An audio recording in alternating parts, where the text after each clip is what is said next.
Cursed energy is born from negative human emotions such as fear, hatred, grief, and anger. Every human unconsciously leaks small amounts of this energy, and over time, it can gather and form cursed spirits. However, only Jujutsu sorcerers possess the natural ability to sense, control, and actively use cursed energy within their bodies. A simple way to understand it is this: if cursed energy is electricity, then a cursed technique is the appliance. The energy itself is just raw power. It needs a technique to give it shape and purpose. Sorcerers don't simply release cursed energy at random, they channel it in three main ways: reinforcement, cursed techniques, and reversed cursed technique. Reinforcement is the most basic application. Sorcerers coat their bodies or weapons in cursed energy to enhance their physical abilities, increasing their strength, speed, and durability. This is what allows them to perform superhuman feats such as punching through concrete or surviving massive falls. Cursed techniques are specialized abilities that define a sorcerer's fighting style. There are two major categories: inherited and innate. Inherited techniques are passed down through sorcerer families like the Gojo clan's Limitless or the Zenin clan's 10 Shadows technique. Innate techniques, on the other hand, are unique abilities that manifest to individual sorcerers, often reflecting their personality or experiences, such as Nobara's Straw Doll technique or Geto's Cursed Spirit manipulation. Sorcerers don't consciously choose these techniques, they manifest naturally and unpredictably. While cursed techniques can seem supernatural, they all operate under the same principle, manipulating and creating effects using cursed energy. Reversed cursed technique is a far more advanced skill. By multiplying negative energy with negative energy, a sorcerer generates positive energy. Unlike regular cursed energy, this positive energy can heal injuries and restore the body, making reversed cursed technique one of the most difficult yet valuable abilities a sorcerer can master. Domain-based abilities are advanced applications of cursed energy. Although they differ in form and function, they all share the same foundation: manipulating space with cursed energy. Each type of domain technique serves a different purpose and reflects a different level of mastery. Every sorcerer possesses a hidden innate domain, a metaphysical space that represents their soul and the nature of their cursed technique. Under normal circumstances, this domain exists only within the user's mind and cannot be seen or touched. Most people never bring it into the physical world. It remains an internal landscape that defines their potential power. A domain expansion is the act of manifesting that innate domain into reality and trapping an opponent inside a constructed space, usually sealed by a barrier. Within this space, the user's abilities are dramatically amplified, and even the environment itself becomes an extension of their technique. The defining feature of a domain expansion is the sure hit rule. Once someone is inside, the user's attacks no longer need to be aimed. The domain guarantees that the technique will connect. Most domain expansions rely on a closed barrier that functions like a sealed room, imprisoning the target. However, rare exceptions exist, such as Sukuna's barrierless domain, which spreads directly into the surrounding environment instead of confining enemies within a shell. Because of the immense strain involved, domain expansion cannot be used casually. It demands vast reserves of cursed energy, exceptional technical skill, and intense mental concentration. A simple domain is a defensive countermeasure designed to weaken a domain expansion. It creates a small protective space that interferes with the enemy's barrier, temporarily neutralizing the sure hit effect within its radius without destroying the domain itself. Some simple domains can even automate counterattacks, allowing the user to respond instantly to incoming threats.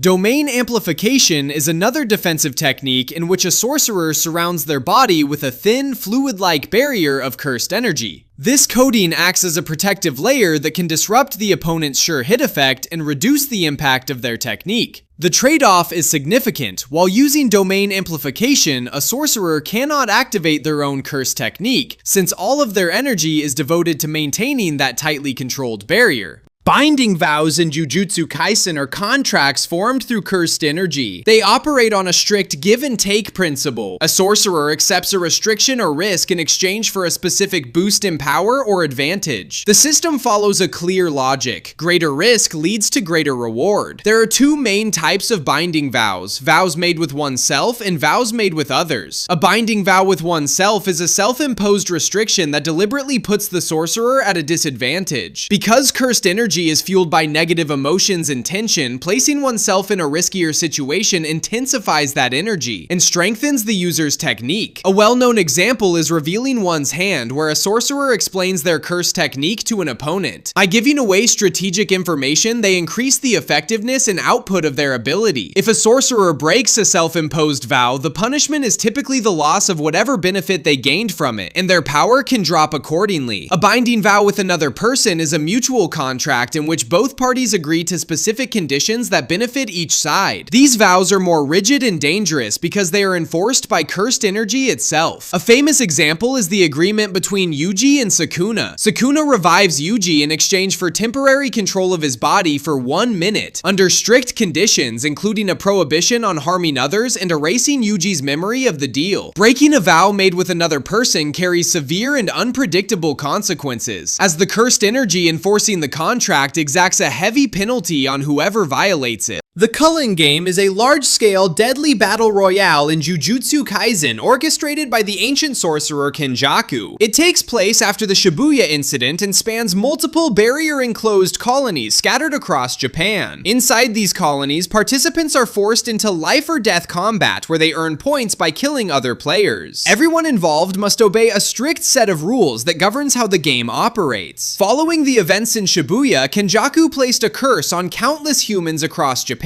awakening dormant curse techniques and turning ordinary people into unwilling participants. His ultimate goal is to force the evolution of humanity by preparing them for a merger with Tengen. Through the Culling Game, Kenjaku uses the cursed energy generated by constant battles, combined with the power of the colony barriers, as part of a massive ritual. This process is meant to condition humanity for fusion with Tengen, potentially creating beings that surpass modern sorcerers. The Culling Game is controlled by 8 core rules that structure how players must act. First, anyone who awakens a cursed technique must declare their participation in a colony within 19 days. Second, failing to do so results in cursed technique removal. Third, non-players who enter a colony automatically become players and are treated as if they have agreed to participate. Fourth, players earn points by killing other players. Fifth, the value of a life is assigned by the game master. As a general rule, sorcerers are worth 5 points, while non-sorcerers are worth 1. Sixth, excluding the value of their own life, players can spend 100 points to propose a new rule to the game master. Seventh, the game master must accept any proposed rule unless it would cause a major long-term disruption to the Culling Game. Finally, the 8th rule states that if a player's score does not change for 19 days, they are subject to cursed technique removal. Together, these rules transform the Culling Game into a controlled system of survival and evolution, one designed not just as a competition, but as the foundation of Kenjaku's plan to reshape humanity itself.